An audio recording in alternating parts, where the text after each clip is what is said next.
ദൈവത്തിന് സ്തുതി. പ്രഭാത കിരണത്തിലേക്ക് സ്നേഹവന്ദനം. ഭാഗം 1717. ഇന്ന് സെപ്റ്റംബർ മാസം 12-ാം തീയതി 256-ാമത്തെ ദിവസത്തിലെത്തി. എല്ലാവരിലുമില്ലേ സ്വന്തമായ ചില അടയാളങ്ങൾ?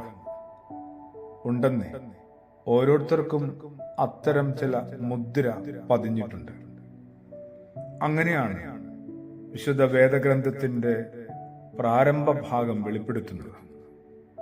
ദൈവം തന്റെ ഛായയിലും സാദൃശ്യത്തിലും, സെയിം ഇമേജ് ആൻഡ് ലൈക്ക്നെസ്, ദൈവത്തിന്റെ സ്വന്തം ഛായയിലും സാദൃശ്യത്തിലും നമ്മൾ ഓരോരുത്തരെയും രൂപപ്പെടുത്തി. സ്വന്തമായ അടയാളപ്പെടുത്തലുകൾ എല്ലാവരിലുമുണ്ട്.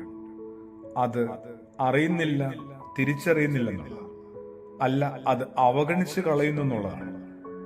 പിന്നെ ചിലതൊക്കെ നമ്മൾ വാടകയ്ക്കെടുത്ത വസ്തുക്കൾ കൊണ്ടോ കടമെടുത്ത വിചാരങ്ങൾ കൊണ്ടോ അലങ്കരിക്കാൻ ശ്രമിക്കുന്നു. ശരിക്കും കളങ്കിതമാകുകയാണ്. താരതമ്യങ്ങൾ കൊണ്ടും ചില സാദൃശ്യങ്ങൾ കൊണ്ടും ജീവിതത്തെ ഭംഗിയാക്കാനായിട്ടുള്ള ശ്രമമൊക്കെ പരാജയമാണ്. ഓരോ ജീവിതത്തിനും അതിൻ്റെതായ ഒരു ശ്രേഷ്ഠതയുണ്ട്. എപ്പോഴാണ് നമ്മളതൊന്ന് മനസ്സിലാക്കുക? ദൈവത്തിന്റെ ഛായയിലും സാദൃശ്യത്തിലും സൃഷ്ടിക്കപ്പെട്ട ഞാൻ അനന്യനാണ്.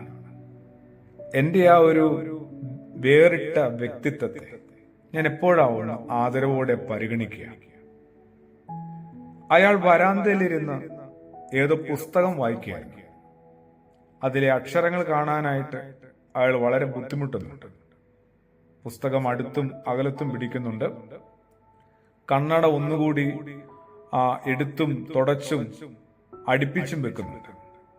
ഇതെല്ലാം കണ്ട അയൽക്കാരൻ ചോദിച്ചു, വായിക്കാൻ പാടാണല്ലേ? കണ്ണട മാറ്റാറായിട്ടുണ്ടാവും. അതായിരിക്കും ഒന്നും കാണാൻ പറ്റാത്തത്. അത് കേട്ടെ വീട്ടുകാരൻ പറയുകയാണ്, എനിക്ക് വായിക്കാനായിട്ട് കണ്ണടയുടെ ആവശ്യമില്ല, അല്ലാതെ തന്നെ വായിക്കാം. അപ്പോൾ അമ്പരപ്പോടെ അയൽക്കാരൻ ചോദിച്ചു, പിന്നെന്തിനാണ് നിങ്ങൾ ഈ പുസ്തകം പിടിച്ച് ഈ സർക്കസ് കാണിക്കുന്നത്? വീട്ടുകാരൻ പറയുകയാണ്, ഇന്നലെ നടക്കാനിറങ്ങിയപ്പോൾ വഴിയിൽ കിടന്ന് കിട്ടിയ കണ്ണടയാണ്. എങ്ങനെയെങ്കിലും എനിക്ക് ഉപയോഗിക്കാൻ പറ്റുമോ എന്ന് നോക്കിയതാണ്. ഇങ്ങനെ ആരുടെയെങ്കിലും ഒക്കെ കണ്ണട ധരിച്ചാല് നമ്മുടെ കാഴ്ച വ്യക്തമാകുമോ?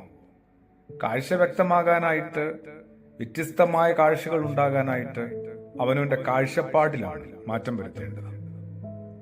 നമ്മളിങ്ങനെ മറ്റുള്ളവരെ നോക്കി നോക്കി അനുകരിച്ചുള്ള ജീവിതത്തിന് എന്താണ് ഒരു അർത്ഥമുള്ളത്?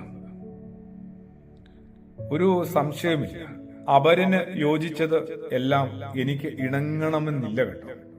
അതുകൊണ്ട് തന്നെ സ്വന്തമായി ദൈവം എന്റെ മീതെ നടത്തിയ ചില മുദ്രകളും അടയാളപ്പെടുത്തലുകളും ഞാൻ തിരിച്ചറിഞ്ഞ് അതിനോട് ഏറ്റവും നന്നായി പ്രതികരിച്ചും പ്രവർത്തിച്ചും മുന്നോട്ട് പോകണം. അതിന് ദൈവത്തിന്റെ പരിശുദ്ധാത്മാവ് സഹായിച്ചേ മതിയാവും. പ്രാർത്ഥിക്കാം. ആമേൻ.